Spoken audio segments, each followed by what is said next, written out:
Hello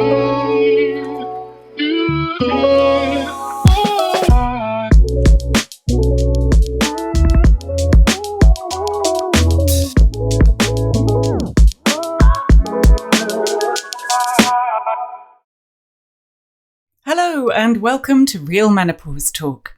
My guest today is Louise Pitman. Louise has a deep connection to her own body and a great understanding of others. When you hear how she moved from the criminal justice system supporting men to teaching yoga and giving womb massage supporting women, you can see how her need to support others is so deeply rooted in her psyche, and it seems perfectly natural for her husband to get involved in arranging yoni steaming. It's not what you'd expect. Before we continue, I have a very exciting announcement to make. Real Menopause Talk is proud to announce Cozy Earth as its very first sponsor.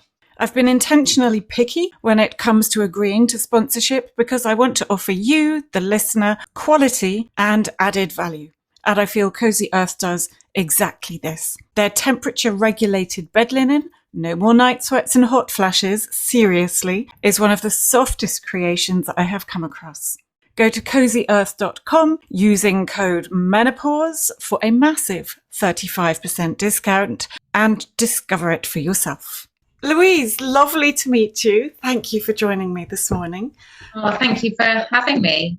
Oh, it's a pleasure. I'm very excited to hear all about your story. But to start off, would you like to tell us a little bit about yourself?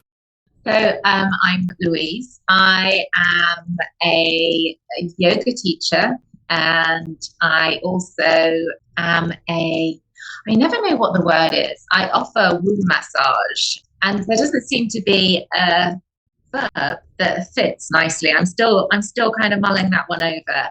And also a Reiki practitioner. I'm post-menopause, so I have transitioned through. I'm on the glorious other side, and yeah, that's me. We'll talk more. I'll tell you more, won't I, as we go through? But that's an introduction, I guess. Yes, I'm looking forward to hearing more. How was the process for you going from premenopausal through the perimenopause and now at the other side? At the other side, well. An interesting one, not too much of a difficult one, I have to say. I've perhaps been one of those fortunate women that haven't had such a myriad of symptoms. But the first thing I kind of noticed was this intense, really intense burning feeling coming from inside. I was just like, what on earth is this? Like, what's happening to me? Have I got a temperature? Am I ill? Am I sick? Had no idea what it could possibly be. And it was just like I kind of course, had heard of hot flushes. But when I'd experienced them in other people, it had been more of a kind of just a creeping, warmth. It seemed to be around their face area. But this was an intense kind of burning from inside, emanating outwards. And then that happened a few more times. And I was like, oh, yeah. It's obviously, me experiencing a hot flush. And then I had these really, really awful migraines. I'd never had migraine in my life. And they were like intense headaches that felt like the worst hangover you could possibly imagine. And I got those, 4 or 5 of those. And then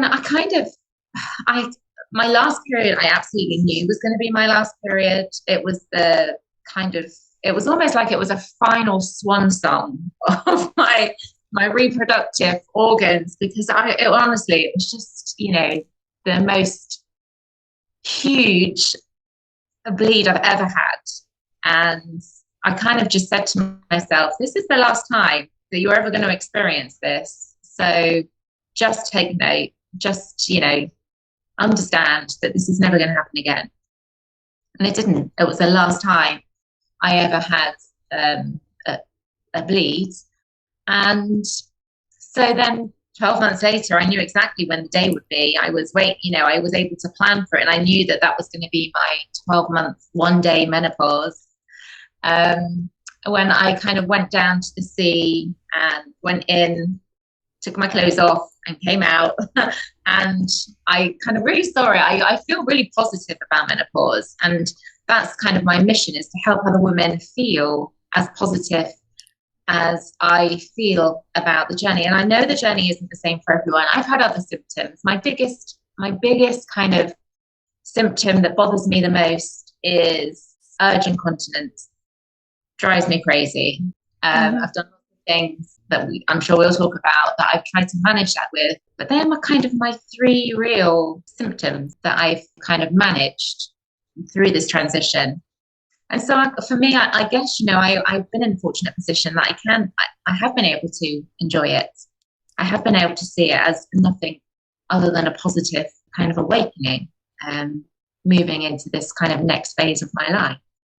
That's terrific, and very unusual that you knew that instinctively that was the last time you were going to have a bleed. Did you have heavy periods up until that point, or it was just a one-off? Yeah, never before. And over the years, I've had various forms of contraception that meant that I didn't always have a bleed.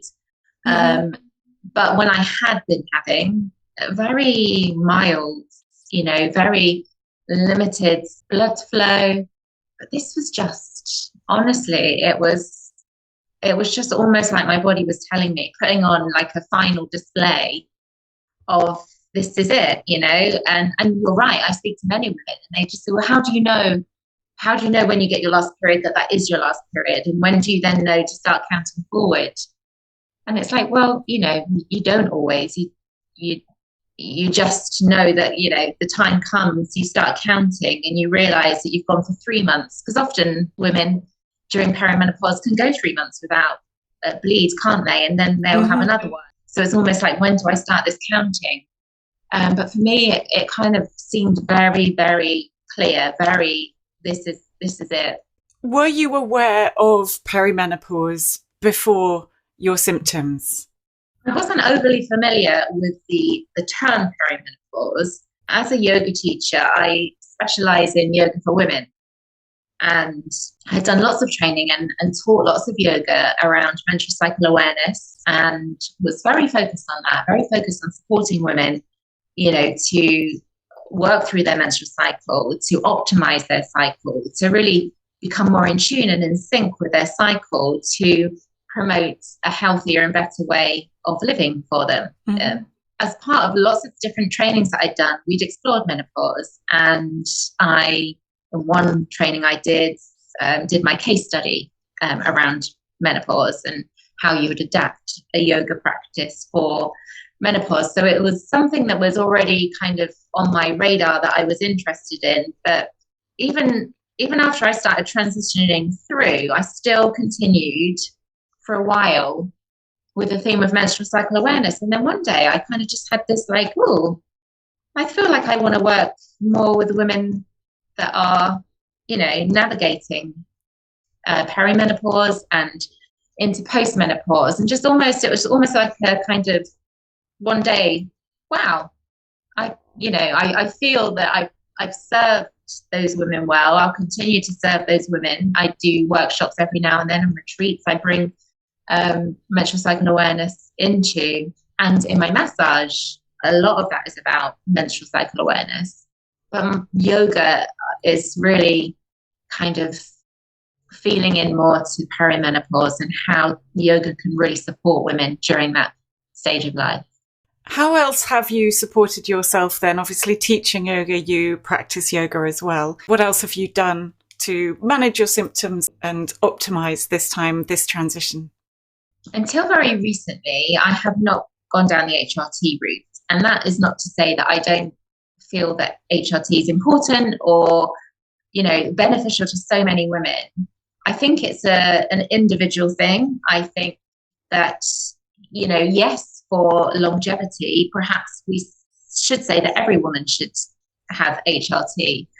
But I went and had some various tests done. I had a DEXA scan, so to check out my bone density to see where I was at with that, because my mum had broken her hip when she was 66. And the risk, whether you have osteoporosis or not, the risk of breaking bones is more down to things like balance and core strength So for me, that was important to find out, was I at risk of possibly having osteoporosis? And my bone density was really strong. They measure your bone density from that for 35-year-olds because that's when it starts to deteriorate. And I hadn't moved much from that. So if I ask myself the question, then do I need HRT to help ward off osteoporosis? Probably no.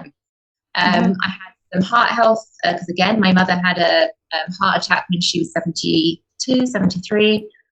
So I had some other tests to see, how I was in terms of heart health, and that was good. And because my symptoms weren't severe, I kind of managed through my yoga practice, particularly through breath practice and through supplements. I found that ashwagandha was my friend. I did start to get a bit irritable, more so than I would ordinarily be. But I found that taking ashwagandha helped to level that off a little bit. I did have this little period of time before I really embraced. I remember saying to my husband one day, like, I really feel like I'm losing myself. I really feel like I've become detached from myself somehow. I don't feel myself. And he was just like, what do you mean? What could it be?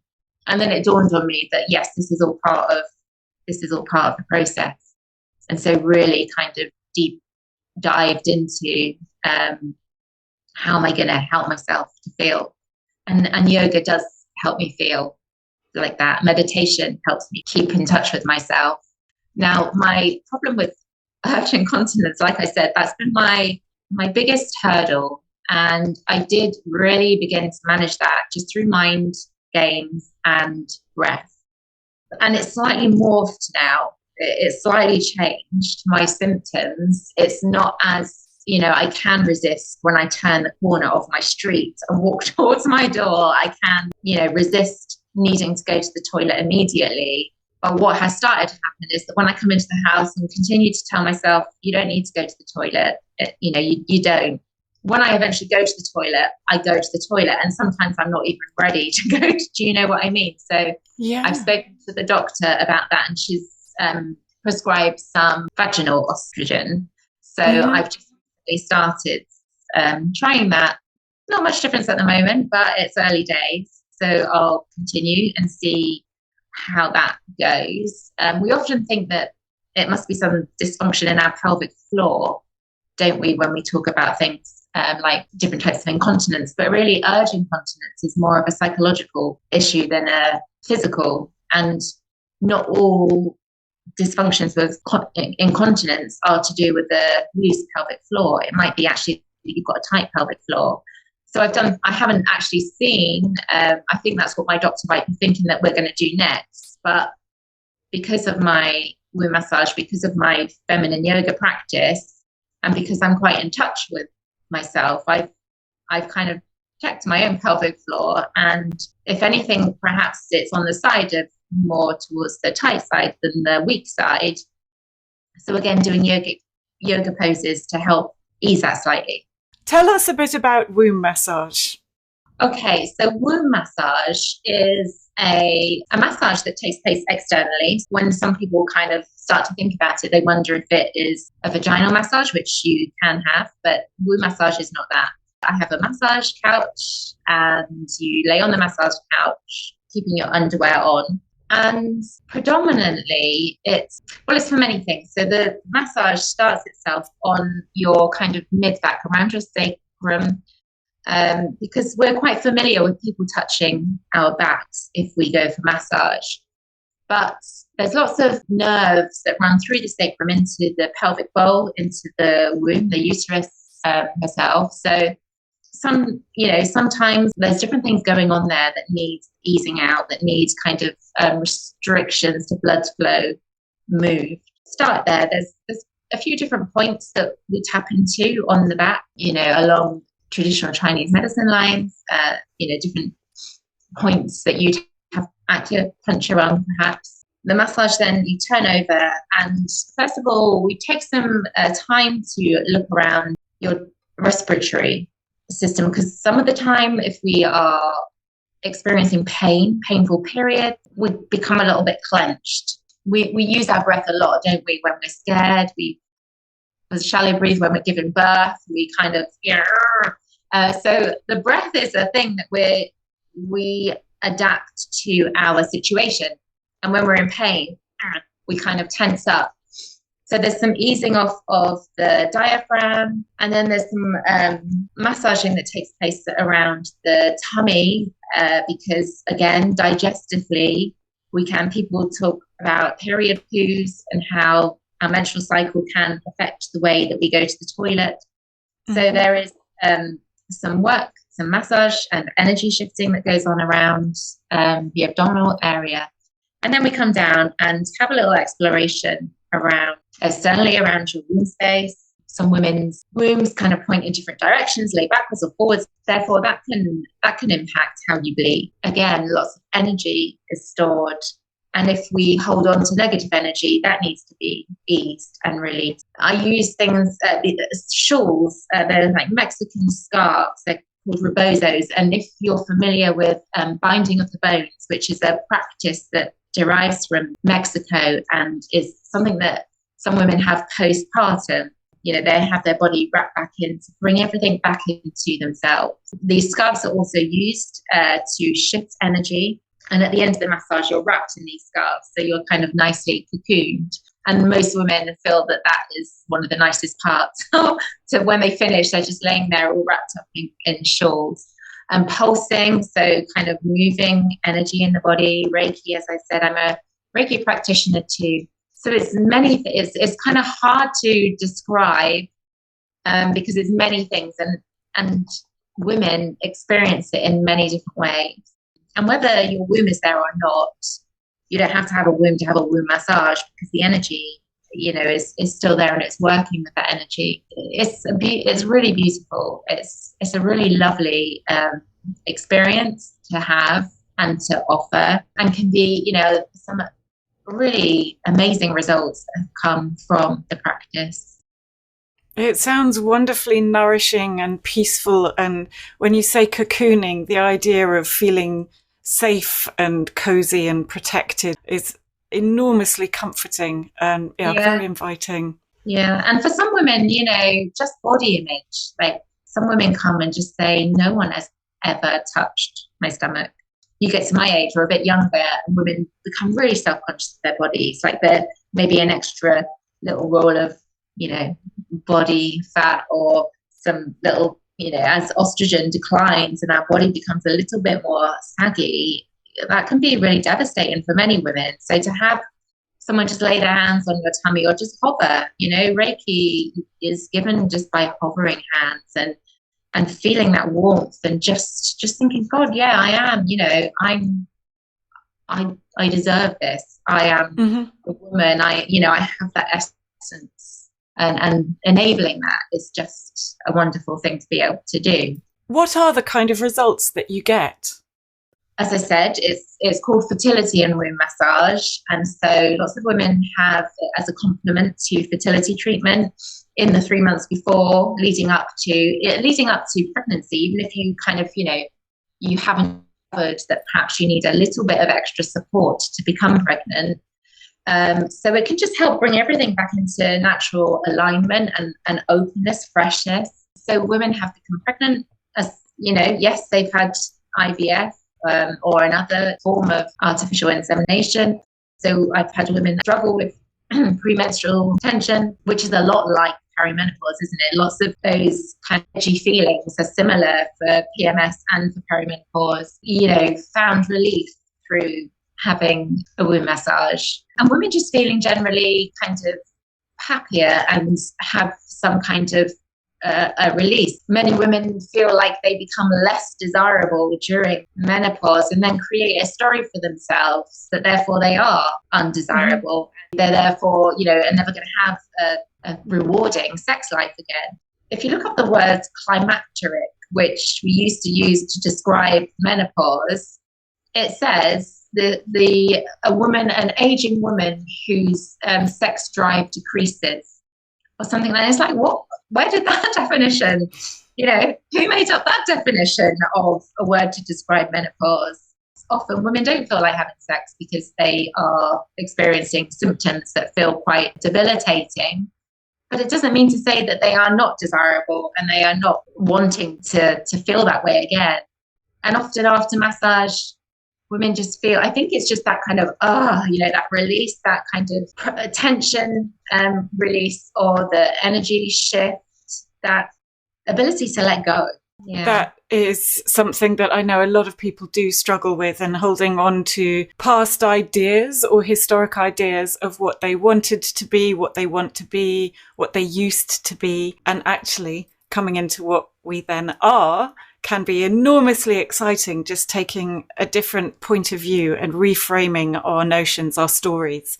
I also do mentoring for women going through menopause. And I spoke to somebody the other day and she said, I just want me back. I just want my old self back.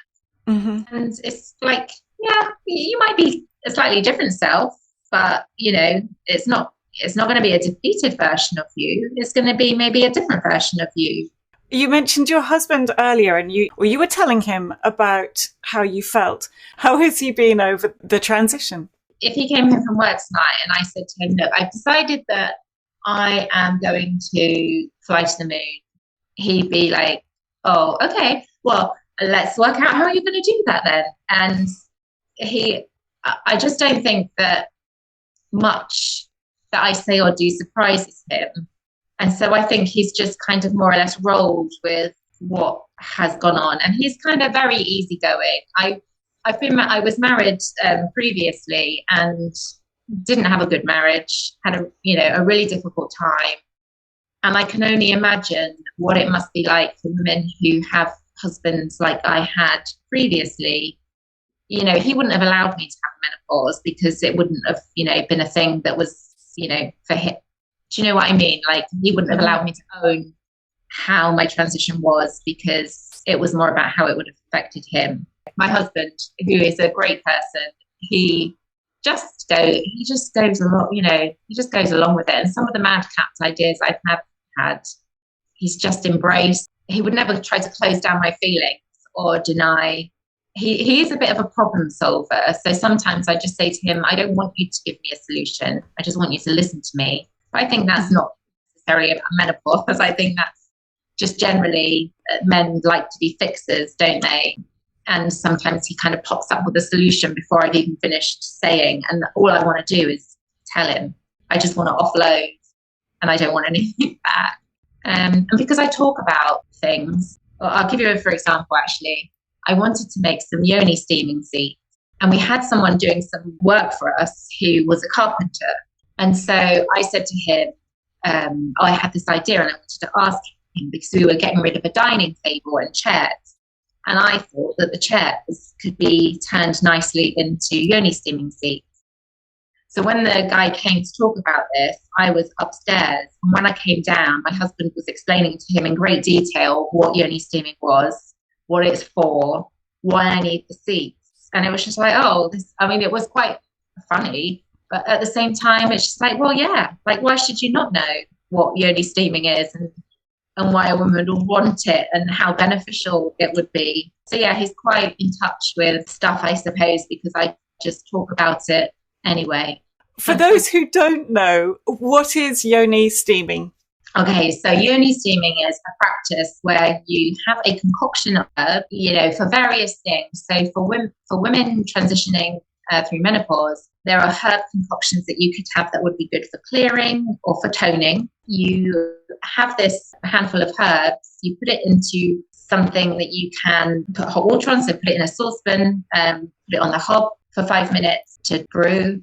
You place the steaming herbs under some kind of seat that you can then squat over with your no underwear on, so that the steam comes up into your vagina and can help with all different sorts of things like heavy periods, difficult symptoms of menstrual cycle, for things like toning and clearing and releasing. There are some wonderful women out there who kind of grow their own herbs, make their own concoctions and sell them. It's just a nice, comforting thing to do. But for women that are perimenopausal, if you don't have a coil, look into it. There's information that you can just have access to at your fingertips from Google. And like I said, there's a few women on Instagram that are very knowledgeable who could give you lots of information and provide you with the herbs that you might need.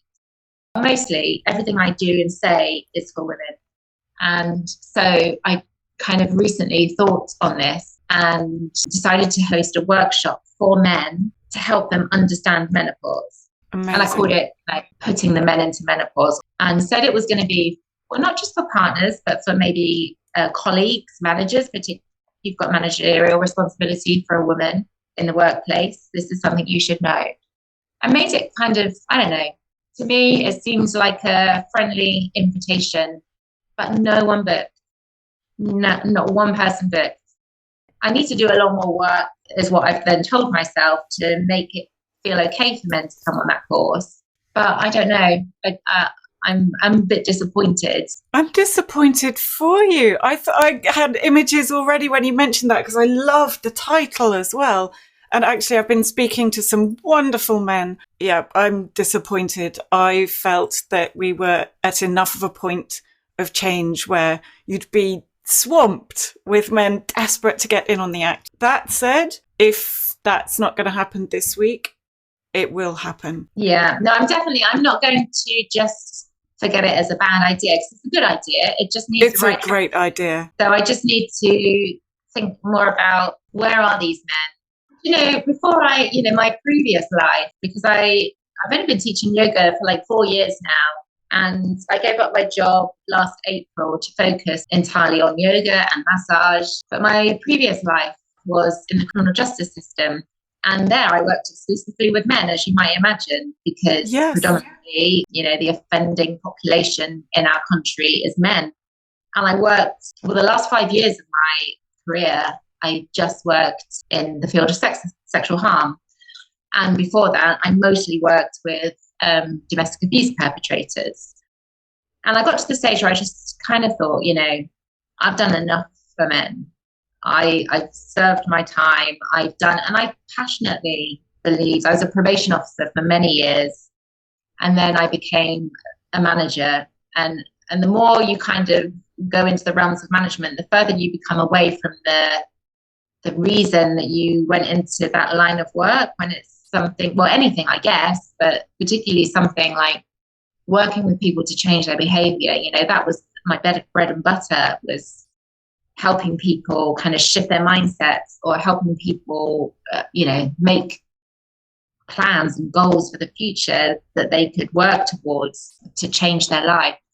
And so I feel like I've got a lot of relevant experience that I bring from that into what I do now. And I feel like, for the last, good few years, I've totally focused on women. And I did really like working with men. Despite the men that I was working with weren't always great guys, I felt it really important to help them to make the changes that they needed to make. And I think that's why I've come back around full circle to thinking, right, because of what you said, Hattie, that men are impacted by women going through menopause. I've seen relationships break down. We all saw that case at the end of last year, who committed suicide, and her husband said he had no idea that could be caused by menopause. And it's just terrible, and more people need to know.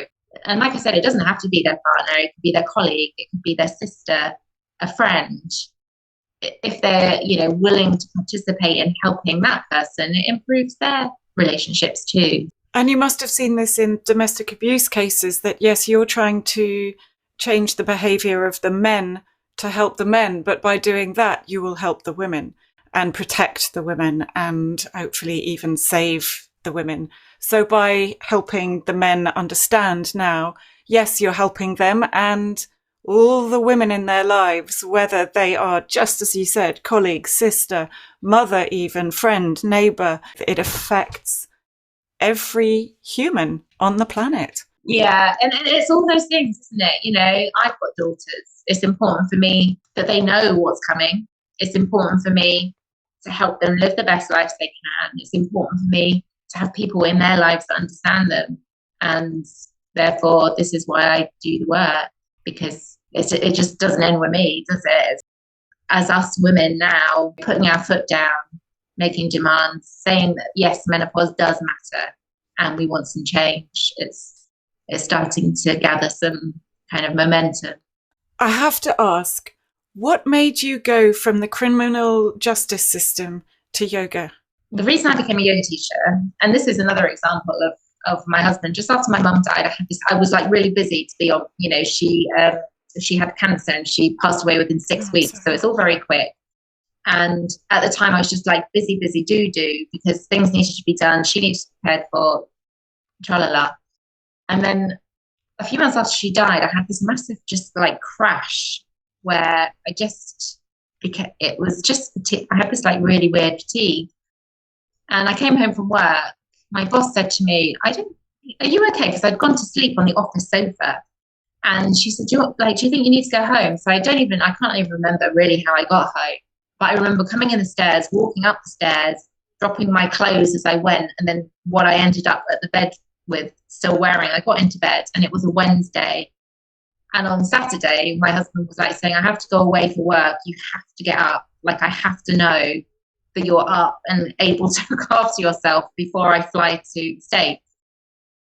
And I was like, fine, I'm just going to stay here. But he kind of coaxed me out of bed and got me to at least come downstairs and made sure there was food in the fridge and all that sort of thing. And off he went. And then I was laying on the sofa and I saw my yoga mat and I'm just like, I probably could do some yoga. I just almost like slid off the sofa, laid on the mat, and that first day I didn't do anything. And the next day I kind of just thought, I'm going to actually do some yoga. And then by the time he came back, as he walked in the door, I went, right, I'm going to be a yoga teacher. I'm off to India. I'm going to go and do my yoga teacher training and I'm going to teach yoga. And he was just like, this is lovely. Good for you. How are we going to make it happen? And that's how I decided to be, because it was just so transformational, stricken with grief 1 minute, and not that I then just lost the grief magically, but it really helped me to find a pathway through that grief by practicing yoga. And I genuinely thought, if this is this amazing, I have to share this with more people. And I think it was that, it's my desire to always help people. And because I could see that yoga would help so many people, that I decided to become a teacher. And when I first started, I taught yoga at the we have a women's refuge locally. So I just used to teach at the women's refuge once a week because of this, I've worked with these men all this time.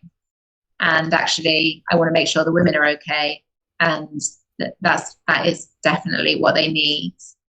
Is there anything you would like to add, Louise? Only that for anyone listening, if it's a woman and you are experiencing anything that you need some help with, then go and get the help. If you need HRT, get HRT. If you need yoga, do yoga. If you just need to be outside in barefoot on the grass, there's always something. There is always something you can do. And even if you feel completely desperate that, this is never going to change, it will change, and things will become different. And for anyone else listening, any man, I guess, that we know all women are going to experience menopause. So just go with it and know that things will change. And there's lots of support and help out there for you as well, whether it's to help someone at work or your partner.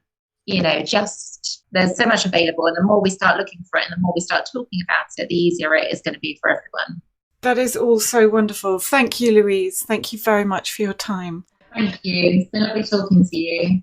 You can find Louise at louisepitmanyoga.com and on Instagram at louisepitmanwellbeing. A huge thank you to our sponsor, Cozy Earth, creators of luxury bed linen, nightwear and loungewear. Their bed linens are softer than cotton, made from sustainably sourced materials and temperature regulated to help keep you cool at night. We talk a lot about sleep here at Real Menopause Talk, as we know how essential it is, and Cozy Earth bed linen is a winner. I've tried it myself and it might not stop the snoring dog, but I have woken up feeling restored. They've even given us a fabulous 35% discount. So go to cozyearth.com using the code MENOPAUSE for a fabulous night's sleep. Follow us on the podcast apps, click subscribe, and please do leave a review. And remember, you can subscribe to our newsletter so you are up to date with all the latest news. Just head to the website realmenopausetalk.com. Thank you for listening. I look forward to seeing you in the next episode.